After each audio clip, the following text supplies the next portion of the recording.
Good morning, Jamaica. As the sun rises over our island, a new day begins, one filled with hope, questions, and the promise of change. Across the country, from the bustling markets of Kingston to the quiet hillsides of St. Elizabeth, the nation is buzzing with anticipation as we approach a pivotal election. Conversations fill the air, at bus stops, in shops, and around kitchen tables, about what the future holds for Jamaica. On September 3, 2025, we'll choose the path that will shape our country's future.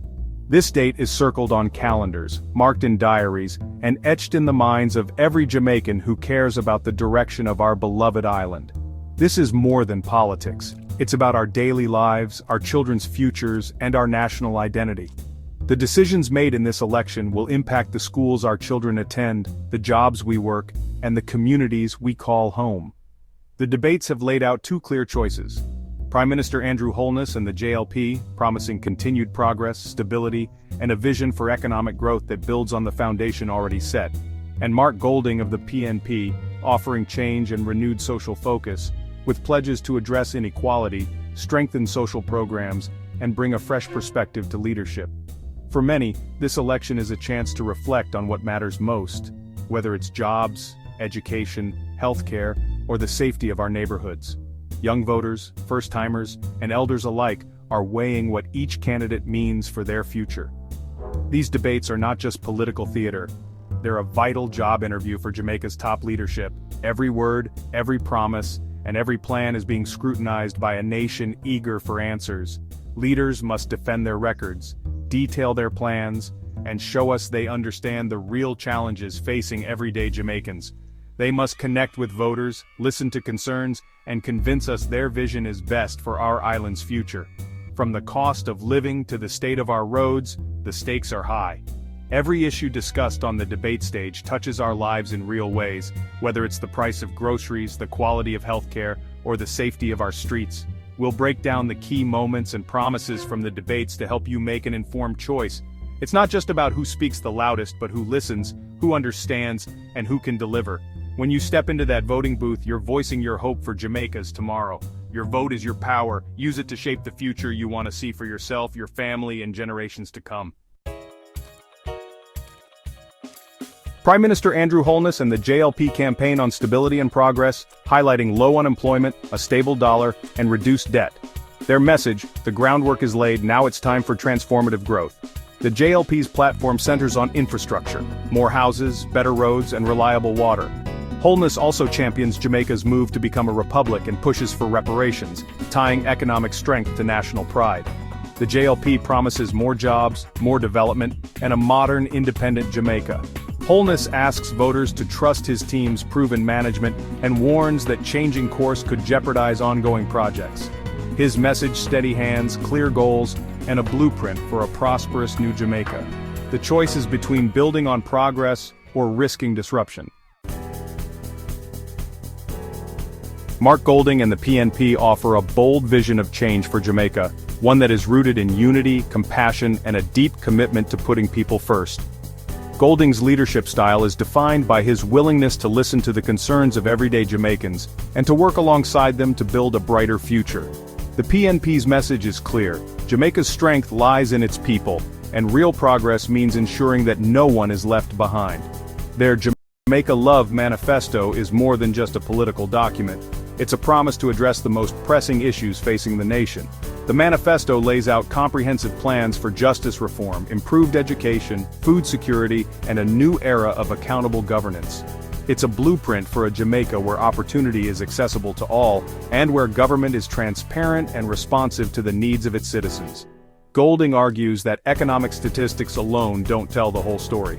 Behind the numbers are real people, and too many Jamaicans are still struggling to make ends meet.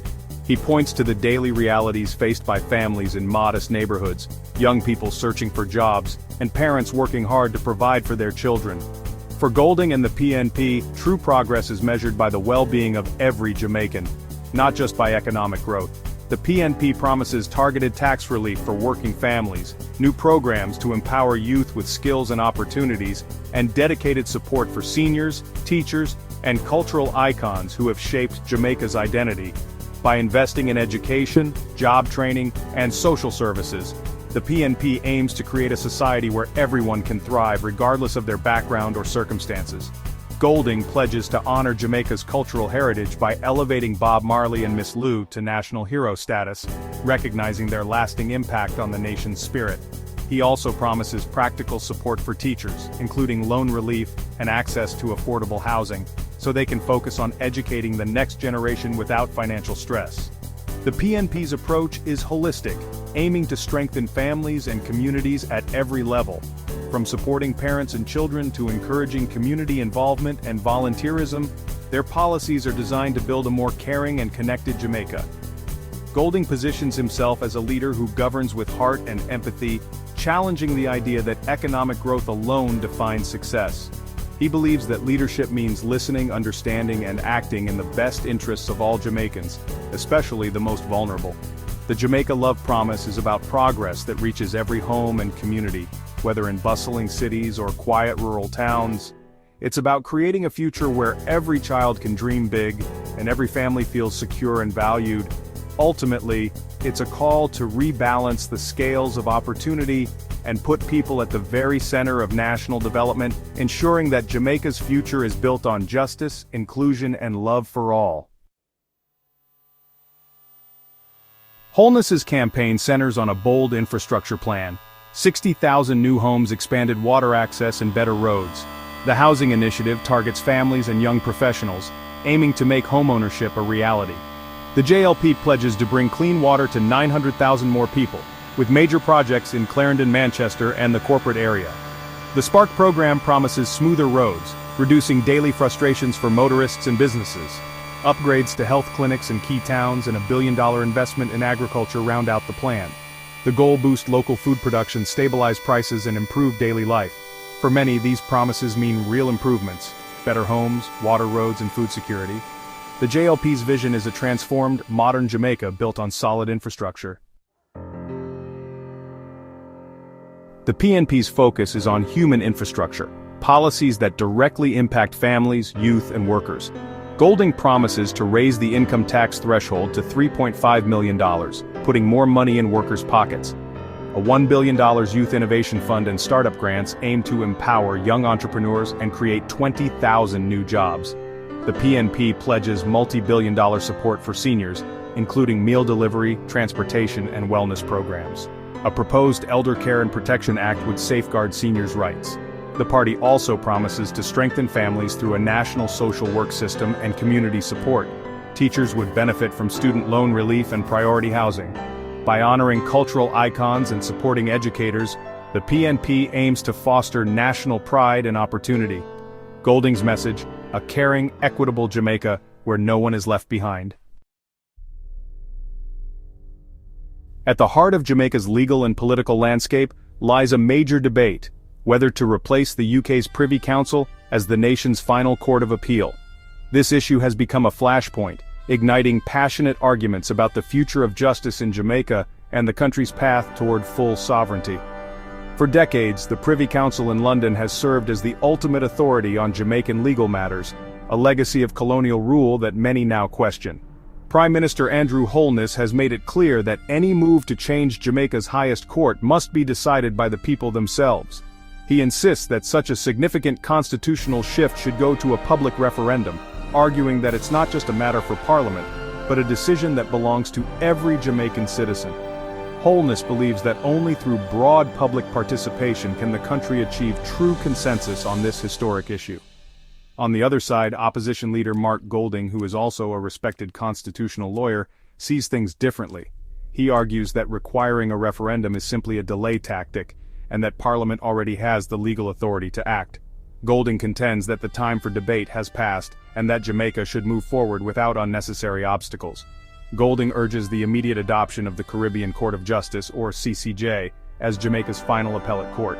He views this as a crucial step toward true independence, allowing Jamaicans to have the last word on their own laws, free from colonial influence. For Golding and his supporters, joining the CCJ is about embracing regional unity and asserting Jamaica's place in the Caribbean community. This clash between leaders reflects deeper questions that go beyond legal technicalities. It's about trust in national institutions, the meaning of sovereignty, and how quickly Jamaica should move to reform its constitution.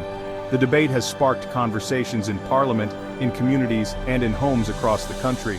Holness's approach is measured and cautious, emphasizing the need for broad consensus and careful deliberation. Golding's stance is more decisive, pushing for immediate action and favoring regional solutions that reflect Jamaica's identity as part of the Caribbean. For ordinary Jamaicans, the debate is deeply personal. It's about who should have the power to decide the nation's legal future, and what that decision will mean for justice, fairness, and national identity. The outcome will shape not just the courts but the very soul of the country. Ultimately, this debate forces every Jamaican to consider a fundamental question. Who do we trust to shape our nation's highest court? And what kind of justice do we want for generations to come? Corruption and integrity took center stage in the debates, with Golding accusing the Holness government of secrecy and shielding ministers. He questioned the Prime Minister's asset declarations and raised concerns about accountability. Holness defended his record, insisting on transparency and adherence to the law. The debate also touched on press freedom, with both sides trading accusations about media access and professionalism. In a dramatic moment, Golding displayed his Jamaican birth certificate to counter questions about his roots.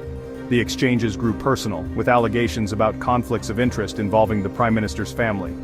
These fiery moments forced voters to weigh substance versus style, legitimate scrutiny or political low blows.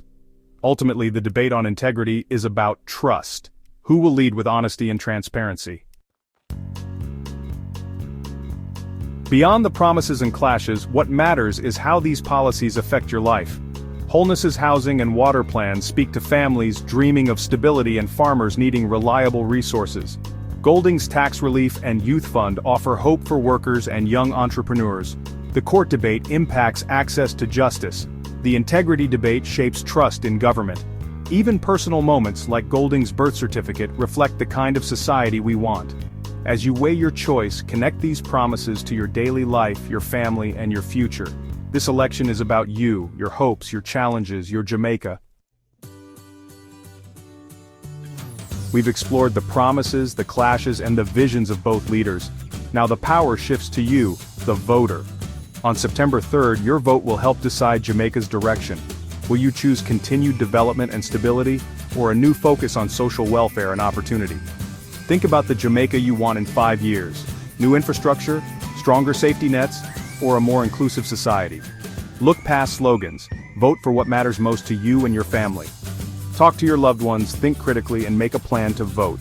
The future of Jamaica is in your hands. Make your voice heard. Go out and vote.